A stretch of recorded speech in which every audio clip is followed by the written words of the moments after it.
people. But I didn't do that because it was said in some management book that you have to behave in a particular fashion. I like talking to people. I would like to narrate a couple of experiences. I remember I've actually said, I've written about this in my preface in a book called Boardroom, which has become very popular, I understand. Obviously, because I think 12, 13 editions are being sold. But in the preface, I have given this interesting episode. Once I was coming back from the US and I was at Schiphol Airport in Amsterdam, and at that airport I met a person and he said, Mr. Godbole, do you remember? I had seen his face and I remembered his first name, but I didn't remember his last name. And I said, yeah, I do recall that we had actually worked together. He said, yeah, in this company we had worked together. And then he started narrating one very interesting episode. He said, once you came back from US then, and then you were taking a round and then you used to talk to various people on a variety of subjects. You came and sat at my desk and then asked me where I came from, and I came from Bangalore. At that time, Bangalore had not sort of grown to a level that it has today. So, seeking a job, he had come from Bangalore to Mumbai. And then he said, but you asked me what your family was and what you were interested in apart from information technology. And I said, music. And you asked me whether somebody is learning music. And I said, yeah, my sister is actually learning Karnataka music. Then you talked about Lalgudi Jairam and Balchandar and Balamurali Krishna and so on and so forth. And we talked for 10, 12, 15 minutes about various artists and variety of things. And you went away. And then again, maybe after a month, we again chatted for a while about music and some other stuff.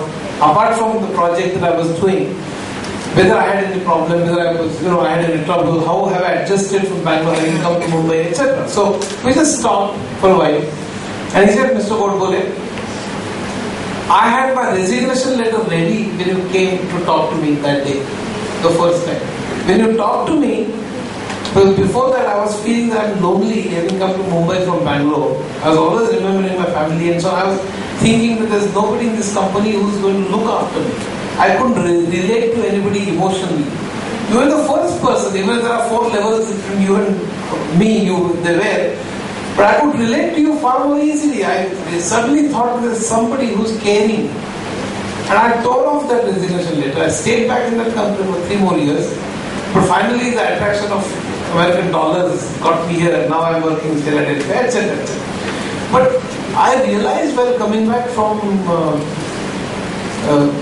Schiphol, Amsterdam, that it is so important to relate to people while you work. Because it's one thing to sit in the chamber and give orders, and just sort of manage the company from the top, but it's extremely important to relate. When I used to take the round, for instance, in my company, for 1 hour every day, half an hour, 1 hour, I used to choose a floor and just go around and talk to people.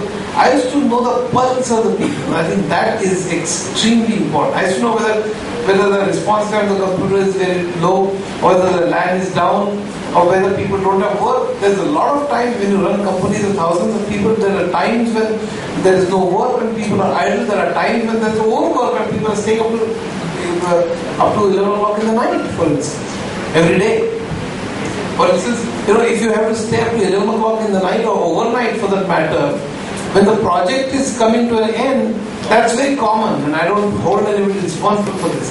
But during the course of the project, if most of the people have to work very hard, to almost 2 shifts or 3 shifts, almost all the people have to work so hard, then I think there's something wrong. I certainly did not approve of this kind of working methodology.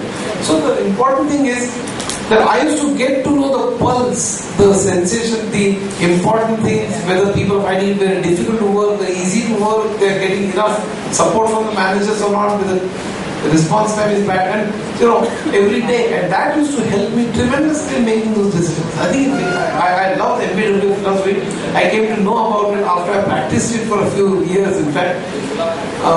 And when I met Tom Peters in America, I had mentioned it to him once. He is the one who actually made this philosophy very popular. I'm told by Dr.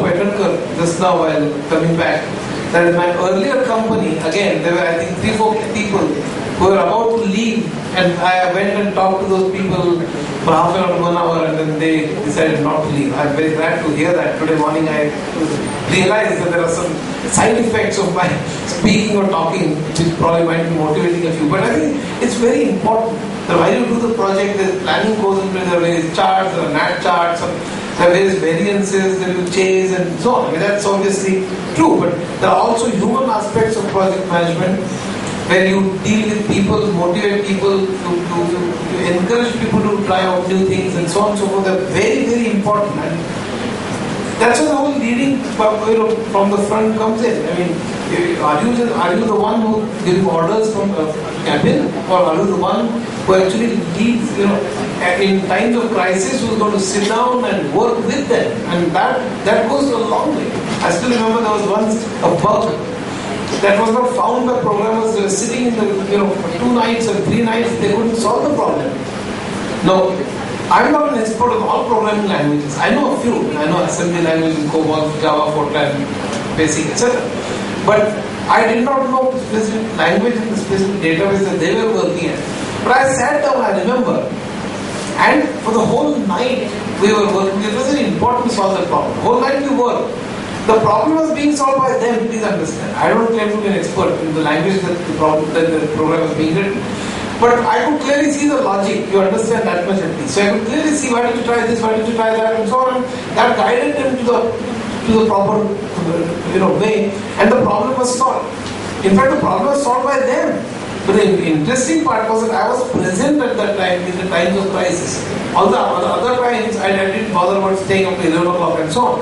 But in times of crisis, the feeling that you are there with them is very, very important. I think that's the kind of thing that you need to understand.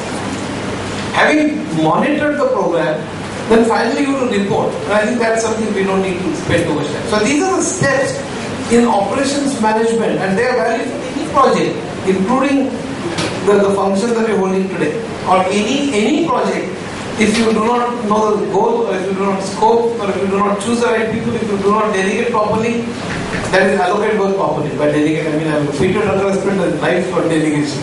So basically, if you don't do that, and if you do not monitor properly, train properly, or if you don't report properly, in any of these, if you fail, the project will fail, and that probably is valid for anything, including cooking a good meal. So the management principle, the reason why I said that commonsensical is right from cooking a meal to going to a war,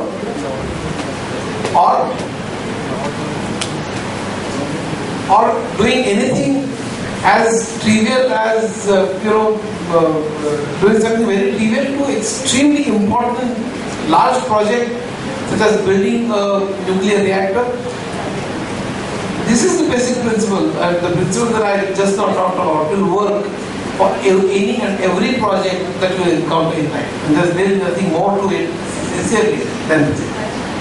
The last portion is strategic management. I'll talk for 5-7 minutes on strategic management. And then I'll talk about a few other things which are personality traits that are important for you to become a good leader tomorrow. And then end my talk. I don't want to be taking too much time, and we can then devote some time to question and answers if you like.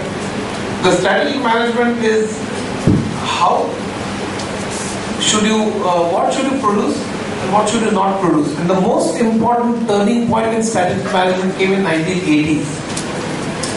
And that was one of the reasons why we have now progressed so much in information technology. We call ourselves IT superpower. I don't believe we are IT superpower yet. Because I don't know how many of you know, but in India, the computer population is around 2%. Penetration is 2%. Internet penetration is 6%. 13% read newspapers. 50% are illiterate.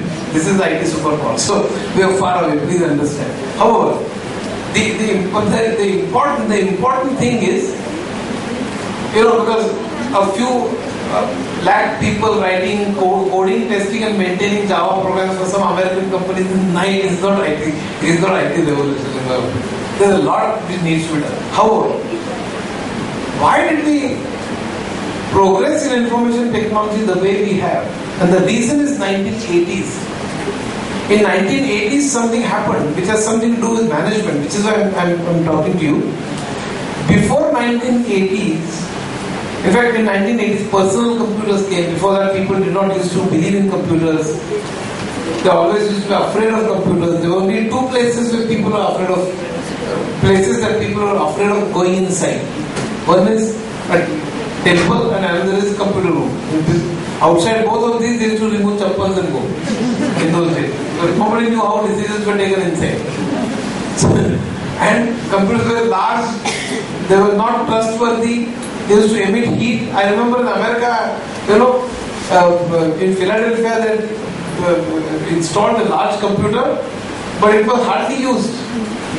So it was just kept there in one corner, and people were running their sort of manual system very well. And computer was bought because most of the Chrysler has a computer, so Ford has a computer. Ford has a computer, so General Motors has a computer. My neighbor has a computer, so it was a prestige issue rather than utility issue in those days. That was broken in 1980s when PCs came, which is why it is important to study 1980s as a decade. But before that, people, I remember as I was telling you in Philadelphia, it was very, computers used to emit heat at that time. They were not reliable. They used to emit tremendous heat. So when it was very cold, the computer which was just lying there idle, somebody just shouted, "Why don't you start that computer?" Because it was very cold and you needed heat at that time. So that was only used that computers could be put to. I remember when I was in IBM in the 70s, late 70s, we used to go to customers begging to companies, when we study how you do your work manually and produce the same results on computers so that you can pat our backs. So mimicking the, we were just mimicking the manual process. You do your accounting this way, so you produce the same result. Maybe late, but 15 days we used to punch cards and feed them and so on and so forth in those days. So the results were out 10 to 15 days after the manual reports were ready. And people still used to buy computers, produce those reports, then tally with manual reports 15 days back to check that the computers work properly. This is how computers were used in 60s and 70s. In 80s, the picture changed because of personal computers. For the first time, there were pictures, there was multimedia. As you know, human beings have communicated with each other in 4 different forms from Adam and Eve. 4 different forms. One is text, A to Z, 0 to 9. Second is sound. Third is pictures, still pictures. Fourth is video, that is moving pictures. These are the 4 formats in which we have communicated from Adam and Eve. There is no 4th format. When all of these 4 could be converted into zeros and ones. Text, as we know, when you key in the word processor, it is converted into zeros and ones and stored onto a disk. Audio is now, when you play a CD, it's in zeros and ones. Pictures, digital camera obviously takes pictures in zeros and ones. And DVDs, you can have pictures, moving pictures. There is cinema also in zeros and ones. Therefore, you can store everything on computers. You can recall that on the screen, and when you play that at the same time, this is called as multimedia. So when you are keying in something at the background, there's some music. There's also on one window there's a movie that is going on. All that is possible because of multimedia. There are different rates of transmission, which is where multimedia operating system came to existence. My latest edition in operating systems book actually deals with 40-page chapter on how the structure of multimedia operating system is different than the normal operating system. But the interesting part is, multimedia came into computers for the first time in 1980s. And several of the applications, colors, graphics, GUI, mouse, ease of use, and reliability. People for the first time thought that I can use the computer. So new applications were thrown. People started thinking about what they can do with this computer. And that changed the entire picture. And earlier it was how we were mimicking the manual system. We were just imitating. We were just reproducing what was produced manually. Maybe late. Now information technology was bold enough to tell businesses, I will no longer mimic you, I will no longer just imitate you, I will tell you how you can do your own business differently and more speedily. That is what is called BPR. Business process re-engineering is not incremental, small, step-by-step changes, as was the case in O&M, organization method, which actually preceded business process re-engineering. When in purchasing, you had 6 forms, one red, one this, one that, etc. They used to go to different departments and they used to redesign various forms to suit the requirement. So incremental change that was thought about.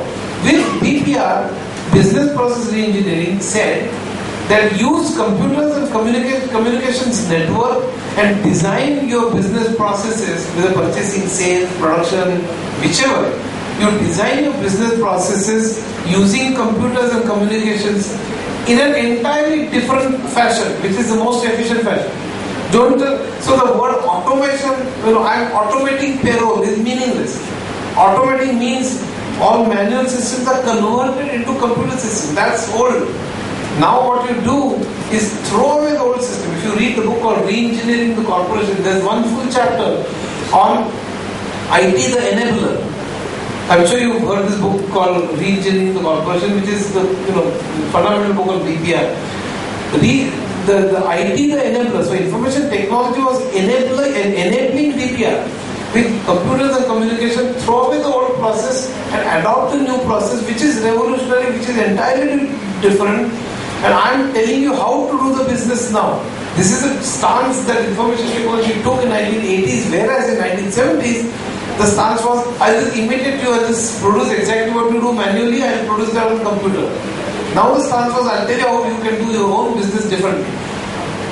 I'll take 2-3 examples. Take banking. Earlier, we used to produce ledgers and so on, exactly the way manual ledgers were produced. With ATMs, the entire cash depositing and cash withdrawal and hundreds of other things changed drastically, dramatically, in a revolutionary fashion, not 5-10% change. Old people had to be discarded. I mean, old tailor clerks, for instance, didn't know what to do. They lost their jobs. They had to unlearn and learn new things. With CAD/CAM, for instance, the entire engineering design industry changed. With word processing and DTP, the entire printing and publishing industry changed. It didn't change with 5 and 10%. It changed dramatically. With animation software, the entire animation software industry changed. I'm sure you know how Walt Disney used to produce these pictures. How animation works. How does animation work? If I were to show a cat moving from this end of the wall to the other end of the wall, Walt Disney in California had actually employed hundreds of artists in his garage. So one artist used to draw a picture of a cat at one end of the wall. The same or different artist used to draw another picture with cat having moved a little bit. Third picture where the cat has moved still a little bit, and so on and so on until the cat has reached the other end of the wall. Then he used to shoot these pictures, put them on the reel and show these pictures at a rate which is more than 10 per second. Normally 24 per second or 30 per second. The reason being is that the property of the retina is such that when a picture falls on the retina, it is retained for 1/10 of a second. So before the first one fades, if the second one falls, before the second one fades, if the third one falls, it gives you an impression, it cheats your eye to make you believe that the cat is actually running continuously. It doesn't. There's no cat anyway, there's only a picture. But it makes you believe or feel that the cat is running continuously. That is the whole trick or idea about animation. And there were hundreds of artists actually drawing pictures in Disney's garage. There came animation software which said, okay, give me the cat's position at this end of the wall, give me the cat's position at that end of the wall, give me the perspective, background and so on. Then I'll use my software, all the 2D, 3D rotations and so on, graphics, and then I will produce all the intermittent cat's positions and pictures myself. The computer started producing those pictures. I'll put them on a reel and then I'll show them at the rate which you prescribe. If you say want me to show these pictures at 10 per second, 10 or 20, so be it, or 30 or 40, whatever. So as a parameter, I just say 30 and at 10 or 30, it can show those pictures. And all the artists who used to draw these kinds of pictures involved in this garage became jobless overnight. This software was called as in-betweening software. Now, of course, much more advanced is possible. If though this software was not possible, the entire animation industry, in fact the entire film industry today, not just the picture of dinosaurs, which was the Jurassic Park, and hundreds of them today, the entire advertisement industry for that matter, would be dead. I mean today, the when you say Colgate toothpaste, suddenly tumbling from the ground to top ceiling and coming from whatever directions into somebody's hand. Newton would be rotating in his grave. I mean, what is gravity doing? How can this toothpaste sort of suddenly jump? But I can make whatever, I can imagine, because draw a toothpaste, then draw a toothpaste, a little up, and show it more than 10%, you can see toothpaste jumping. I mean, you can do anything. But the point I'm trying to make is, it changed the industry tremendously and dramatically. It did not change. So PPR was an extremely important. It had its obviously bad things in terms of employment and type of work and so on. So the social issues which I would like to comment right now. But PPR became very strong in 1980s. Point number 2 was, and that relates to management, that up to 1970s the philosophy in management that was used was vertical integration. What is vertical integration? Vertical integration is, if I manufacture the car, I manufacture the tires. If I manufacture the tires, I also manufacture the rubber. I manufacture or produce rubber.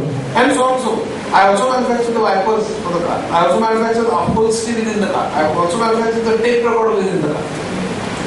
The reason being, the reasoning was typically middle class reasoning. The reasoning was, if I buy tape recorders from somewhere else, while I manufacture the car, I am actually parting with the profits, because the tape recorder manufacturer is not going to give me free or subsidized. The tape recorder manufacturer is going to obviously make some profit. Why should I allow that person to make profit? I'll manufacture the same thing myself. This was a typical middle class thinking that went into this. To the extent that Ford Motors company had a steel mill within the compounds of the car manufacturing unit.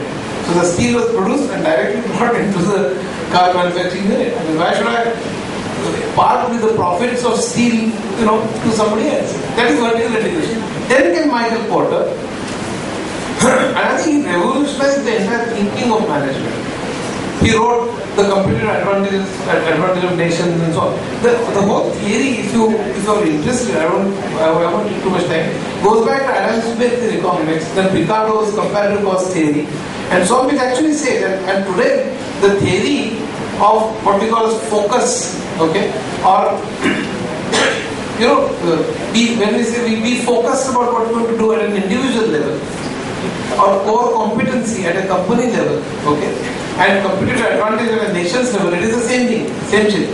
What it says is simple. Whatever you want to do it in the best possible fashion. Jack Welch used to say, whatever you produce, be in the first 3 or 5 in the world. Either be in the first 3 or 5 in the world, or don't get into that business. Now, I'm not saying that you should be in the first 3 or 5, but maybe 10, 20, 30, whatever. Because the world is large, market is large, there are choices to consumers, so in the first 3, Jack Welch can afford to say that, but not very many companies can. But the important thing is, if you are a car manufacturer, for instance, and if you are the best engine producer within the car, your engines are the best, then you should concentrate on building the best engines and making huge research in engines and continue doing tremendous amount of research, whether this material is better, new materials which have come, maybe nano materials, X, Y, Z. Continue in that business so that nobody else can compete with you. Or you are continuously in the first 3. That is the point.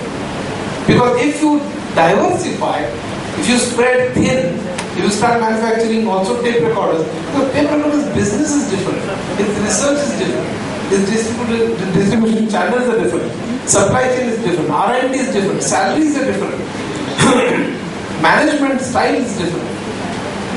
So if you want to manufacture tape recorders, if you want to manufacture tape recorders only for yourself, that's one thing. But if you want to get into tape recorder business, then you have to do all these things, and then you need different kind of management. Different unit, different company, which is okay. GE has several units. I mean, there are several debates about this. Tata has several units. But generally the principle is that do get into business which is where you can focus, which is your core competency, and develop that business so that you are in the first 3 or first 5 or first 10, whatever, and don't diversify. Outsource the rest. And that is very important. So when Ford had thousands of software programmers in their company, they started outsourcing it. And therefore, they used to manufacture upholstery, they started outsourcing it. So there used to be companies who now manufacture only upholstery. There are companies who manufacture only wipers. There are companies who manufacture only tape recorders.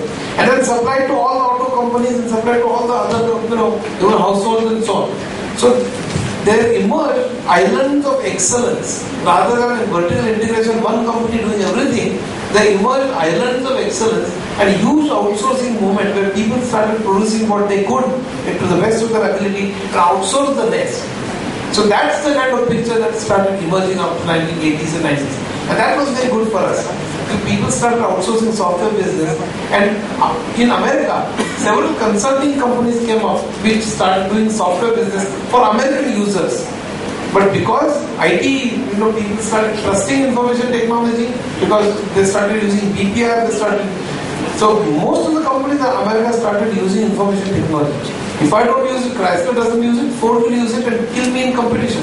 So all companies have started a great base for using information technology, and therefore there's a huge need for programmers in 1980s and 1990s. And outsourcing started, which is why American companies started consulting companies for software, and they started feeling a great shortage of programmers, which is when they started going to America, which is when this whole elephant serpent civilization started. Then 100,000 people went to America in 1980s. Credibility was built. Then satellite links came. Then offshore came. But that's the whole story. The whole IT revolution or IT business started growing in India because of these several reasons.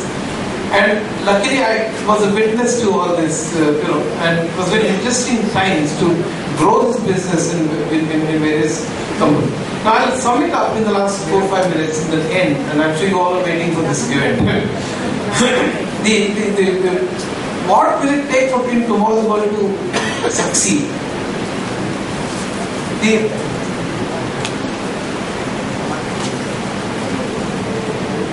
By succeed,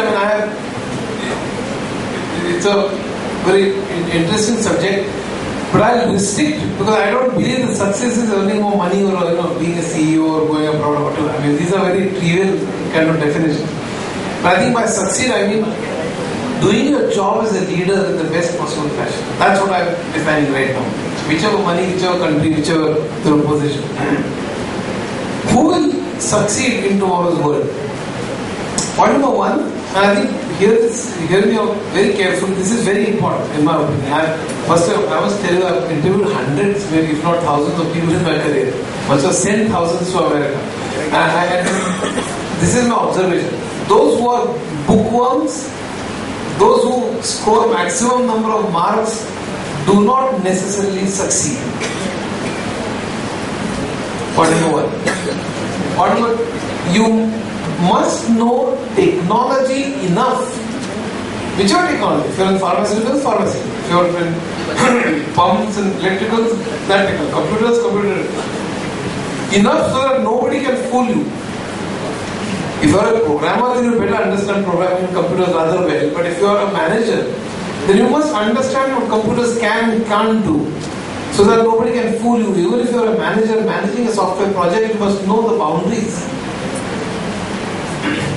of that technology. Third, you must have an excellent and exceptionally good personality. And that is, all this I'm saying, if you really want to be a top leader, if you want to just somehow manage to get a job and pull through your life and be at the periphery of things, you can always sort of do that. I'm saying this if you want to be at the center or driving force and a good leader, then these things are important. You have to have an exceptionally good person. By that I mean you must have a very good understanding of various issues, including accounting, including economics, including the world affairs for that matter. I don't know how many of you know about the Greek debt crisis for that matter. You might have known because a few lines keep cropping up in some papers or the other, but I think it's an extremely important event that is happening in Europe or America or whatever. Reading a book and sort of mugging up some management passages will not lead you anywhere. I must tell you again and again. I think it's very important to be lively, to be aware of what's happening, to analyze, participate in debates, find out what's happening, have curiosity as was mentioned very aptly. and be interested in things. Somehow I find today's educational system is so dead.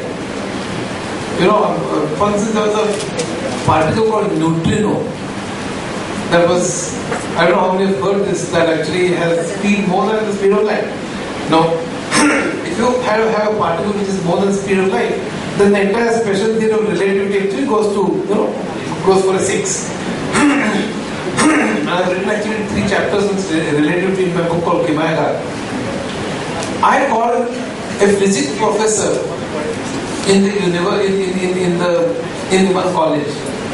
I said, today there must be a huge discussion about what's going to happen to the theory of relativity and the theory of everything, which is called as QE or string theory and so on and so forth. So there must be a huge debate as to how old theories will go topsy-turvy and what's going to happen to the entire understanding of the universe and etc. And you know what the professor said? Sorry, Mr. Godbole, the discussion was on the 6-pay commission, discussion was on whether which local was late, discussion was whose research paper, who's stolen from somebody else, or where it is published, and why somebody is promoted, somebody is not promoted. I was shocked. I mean, the teachers are of this quality. If the teachers don't excite students about various aspects of life, I'm not saying only management, about science, about technology, about economics, psychology, whichever, they are all our subjects. I mean, the reason why I studied economics is not because I had to. I mean, when in IIT we used to have debates about why there is unemployment in India or poverty in India, we thought it was my problem. It is not something that why should I bother about? It is my problem. I think it's very important to be connected, to be aware of what's happening around, to try and figure out as to why things happen the way they do in your own way. Debate with yourself for that matter. Being skeptical is extremely good, extremely, I think, very motivating for you to read more and more. So that's one thing. And please, as an aside, by the way, I mean, you have to be this as a good living being in the first place. But as an aside, it also helps in leadership. Because I would hate to do this because it would help me to create a good leader. I mean, that's really sick. But I think you need to be you need to have curiosity. And you need to be hungry for knowledge generally, whether leader or not. But as an aside, it also helps, by the way. I just thought I'll let you know. Because while having discussions at very high level, when you go to the top, you need to know the environmental factors. When you discuss with government, when you discuss with senior leaders, when you discuss with top management companies, if you are aware of how economics works, how accounting works, how science works, technology works, psychology works, all these come handy and you really take far faster, far better decisions at the top. You must have an excellent command over English. And I must say this, though I love Marathi, I've said this publicly that all the books that I write henceforth will be in Marathi. And I think it's very important because unfortunately or unfortunately, our trade, maximum trade, is with America, England and Australia. Therefore, 150 years Britishers ruled us, America is ruling the entire world indirectly today. So unfortunately or unfortunately, you have to have good command over English. Somebody can say, why should I? If you don't, I mean, it doesn't mean that you will never be a good leader. But the probability is that if you have good command over English and have a persuasive, good, forceful way of putting things across, it's likely that you will succeed far more than otherwise. And that's the only thing I want to put forward. In my own life, I'm actually educated in Marathi medium in a small village, small place called Sholapur before I came to IIT. Luckily, somebody insulted me while I was sitting on the mess table and about my English, and I don't take insults very lightly, I must tell you, especially the intellectual ones. I mean, I really hate them. If somebody says you're not good looking, you don't have money, I don't mind so much because why should I mind if somebody speaks the truth? But if you say, if somebody says that I don't know something, then I get really charged up.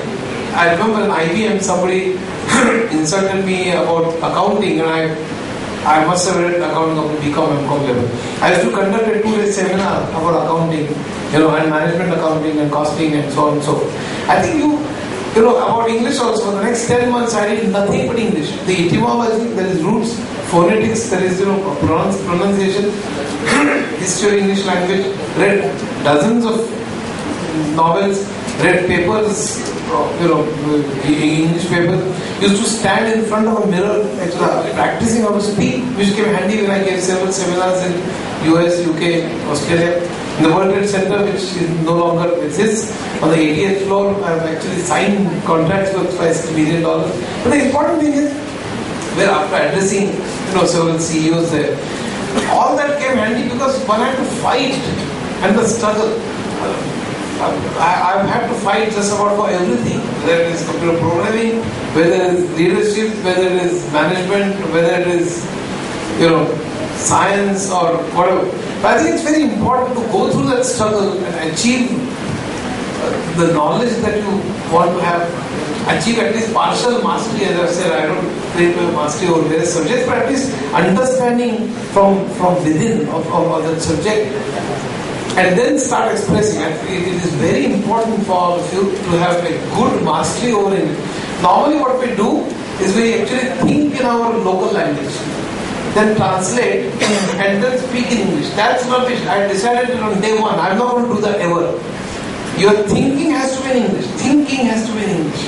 And it's only then that you can actually speak very fluently and forcefully. Otherwise what happens is, you start thinking in Marathi, somehow convert in English, and then start speaking English in a very haphazard, broken manner. That's not impressive at all. So I think it's very important to be after something in a very determined fashion to achieve. So English, personality, good listener, teamwork.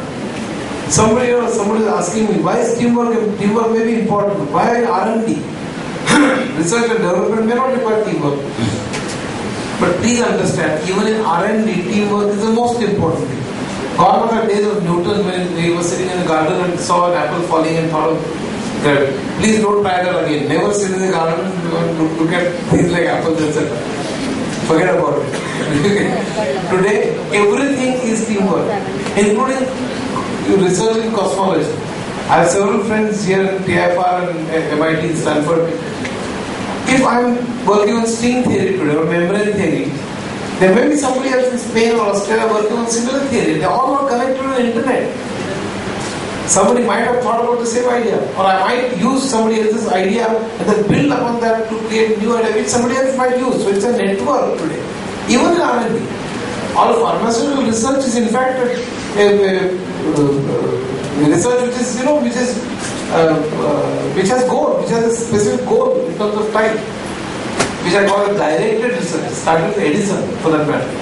Before Edison, there was no directed research, not worth its name. But after Edison, it was direct. So I want to produce this by this date of this quality, this price.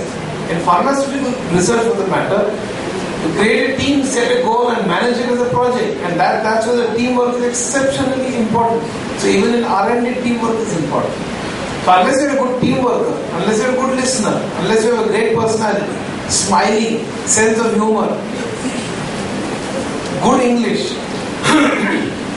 good general knowledge, interest, curiosity, these issues we tend to neglect, burdened with huge amount of textbooks and syllabus which we mug up and parrot and lose the sense of what we want to become. And I think that's extremely important. And I want to end here saying that if we really, cherish these values, and last but not the least, the entrepreneurship in us. I normally talk about teamwork, but there is a great teamwork in one area amongst teachers and parents. Both kill curiosity and entrepreneurship amongst students. There is a fantastic teamwork.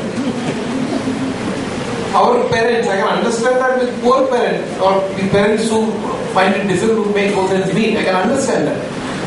But with parents who are reasonably well-to-do, I still hear sentences, oh, don't do that. If you fail, what will happen? They instill fear in children, fear of failure, which is sick for children. With families who are from good background, financial stability, I would much rather have them speak.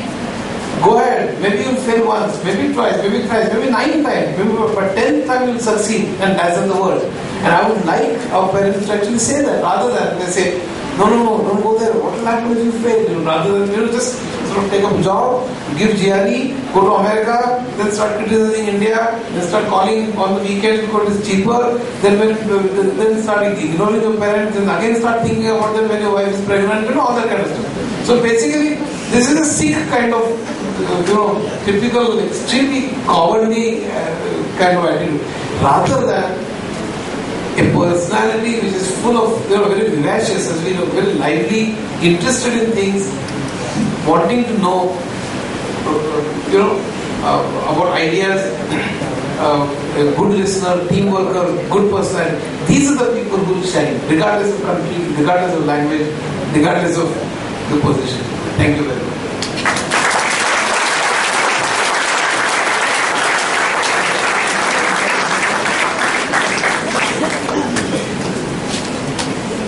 Hello.